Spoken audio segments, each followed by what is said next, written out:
Paper ಅಂತೆ ತೆಳುವಾದ ಕ್ರಿಸ್ಪಿಯಾದ ಸಬ್ಬಕ್ಕಿ ಹಪ್ಪಳ ready friends. Hello friends, welcome back to my YouTube channel. ಸಬ್ಬಕ್ಕಿ ಹಪ್ಪಳ ಮಾಡಲಿಕ್ಕೆ ನಾನಿಲ್ಲಿ 1 ಕಪ್ ಸಬ್ಬಕ್ಕಿ ತಗೊಂಡಿದ್ದೇನೆ. ಇದರಲ್ಲಿ ಸಾಧಾರಣ ಒಂದು 50 ಹಪ್ಪಳ ಮಾಡ್ಬೋದು. ನಾನು ಇದನ್ನು ಚೆನ್ನಾಗಿ ಹುರ್ಕೊಳ್ತಿದ್ದೇನೆ.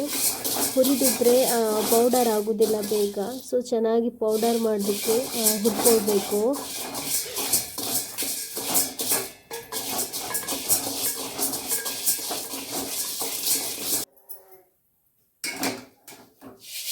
ಇದಾಗಿದೆ, ಇದನ್ನೊಂದು ಮಿಕ್ಸಿ ಮಾಡ್ಕೊಂಬರುವ.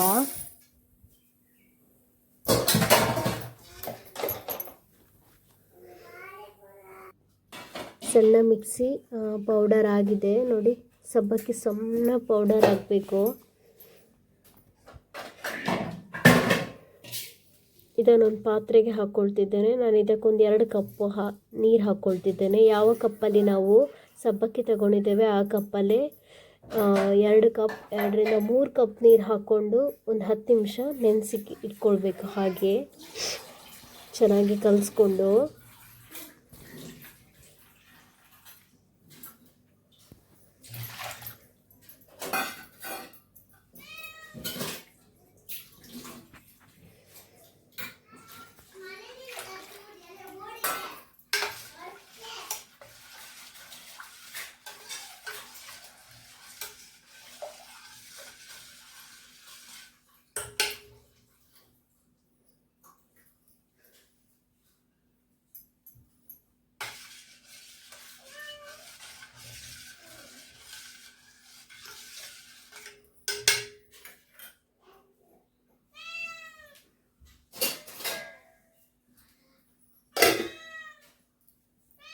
ಹತ್ತು ನಿಮಿಷ ಆಗಿದೆ, ನೆನೆಸಿಟ್ಟಿದ್ದೇನೆ. ಒಮ್ಮೆ ಕೈ ಆಡಿಸ್ಕೊಂಡು ಇನ್ನೊಂದು ದೊಡ್ಡ ಪಾತ್ರೆಗೆ ಅದನ್ನು ಸರ್ವ್ ಮಾಡ್ಕೊಳ್ಳೋದು. ಮತ್ತು ಒಂದು 2ರಿಂದ 3 ಕಪ್ ನೀರು ಹಾಕ್ಕೊಂಡು ಒಂದು ಹದ ಬರೋ ತನಕ ನಮಗೆ ಎಷ್ಟು ಹದ ಬೇಕು ಕುದಿಲಿಕ್ಕೆ ಆ ಹದದಲ್ಲಿ ನೀರು ಹಾಕ್ಕೊಳ್ಳೋದು. ದಪ್ಪ ತಳದು ಪಾತ್ರೆ ಇದ್ದರೆ ಒಳ್ಳೆಯದಿಲ್ಲರೆ ಬೇಗ ಅಡಿ ಹಿಡಿತದೆ.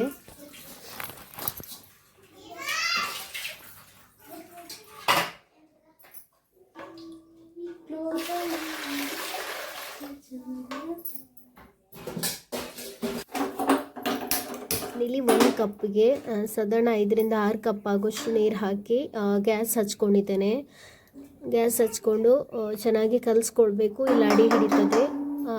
ಕಲಿಸ್ತಿರ್ಬೇಕಾದ್ರೆ ಸ್ವಲ್ಪ ಓಂಕಾಳು ಇದು ಕೈಯಲ್ಲಿ ಮಾಡಿ ಸ್ಮ್ಯಾಶ್ ಮಾಡಿ ಹಾಕ್ಕೊಳ್ಳೋದು. ಮತ್ತು ಸ್ವಲ್ಪ ಜೀರಿಗೆ, ರುಚಿಗೆ ಬೇಕಾದಷ್ಟು ಉಪ್ಪು ಸ್ವಲ್ಪ ಹಾಕ್ಕೊಳ್ಳಿ. ಹಪ್ಪಳ ಅದು ಒಣಗಿದ ಮೇಲೆ ಉಪ್ಪು ಜಾಸ್ತಿ ಆಗ್ತದೆ. ಚೆನ್ನಾಗಿ ಕುದಿಬೇಕು.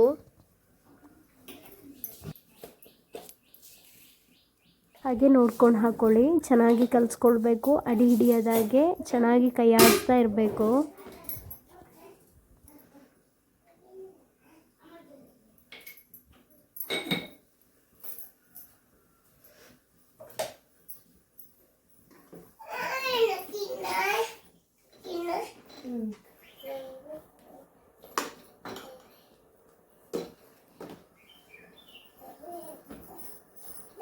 ಒಂದು ಹದ ಬಂದಿದೆ. ಇನ್ನೂ ಸ್ವಲ್ಪ ಹೊತ್ತು ಕೈ ಆಡಿಸ್ಬೇಕು, ಇನ್ನೂ ಸ್ವಲ್ಪ ಗಟ್ಟಿ ಆಗಬೇಕು.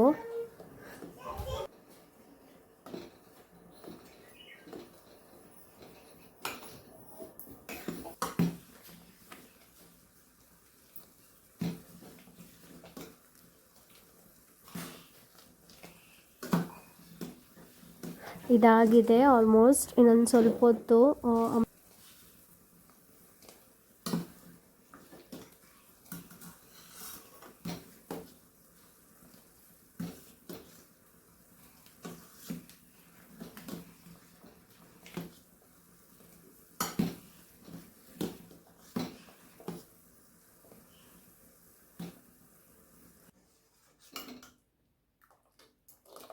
ಹದಕ್ಕಾಗಿದೆ, ಚೆನ್ನಾಗಿ ಕುದಿದಿದೆ. ಇದು ಚಪ್ಪೆ ಆಗಬೇಕು, ಒಂದು ಸ್ವಲ್ಪ ಚಪ್ಪೆ ಆಗಬೇಕಾದ್ರೆ ಇನ್ನೂ ದಪ್ಪ ಆಗ್ತದೆ. ಈಗ ತುಂಬ ಬಿಸಿಲಲ್ಲ, ಈ ಬಿಸಿಲಿಗೆ 1-2 ಬಿಸಿಲಿಗೆ ತುಂಬ ಬೇಗನೆ ಒಣಗ್ತದೆ ಹಪ್ಪಳ. ಹಪ್ಪಳವನ್ನು ಹೀಗೆ ಪ್ಲಾಸ್ಟಿಕ್ ಮೇಲೆ ಹಾಕಿ ಬೇಗ ತೆಗಿಲಿಕ್ಕೆ ಬರ್ತದೆ. ನಿಮ್ಗೆ ಈಸಿಯಾಗಿ ತೆಗಿಬೋದು. ಬೇರೆದರಲ್ಲಿ ಹಾಕಿದರೆ ತೆಗಿಲಿಕ್ಕೆ ಬರೋದಿಲ್ಲ, ತುಂಬ ತೆಳು ಆಗ್ತದಲ್ಲ ಅದು. ಒಂದು ಬಿಸಿಲಿ ಸಾಕು, ಈ ಬಿಸಿಲಿಗೆ ಬೇಗ.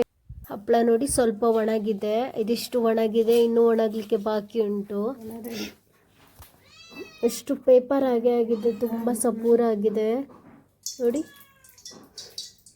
ಕಾಯ್ತಾ ಇರಬೇಕಾದ್ರೆ ಒಂದೆರಡು ಹಪ್ಪಳ ಕಾಯಿಸ್ಕೊಂಡು ತುಂಬ ಟೇಸ್ಟ್ ಆಗಿತ್ತು ಫ್ರೆಂಡ್ಸ್. ಫಸ್ಟ್ ಟೈಮ್ ಮಾಡಿದ್ದು ನಾನು. ವಿಡಿಯೋ ಇಷ್ಟ ಆದರೆ ವಿಡಿಯೋಗೊಂದು ಲೈಕ್ ಮಾಡಿ.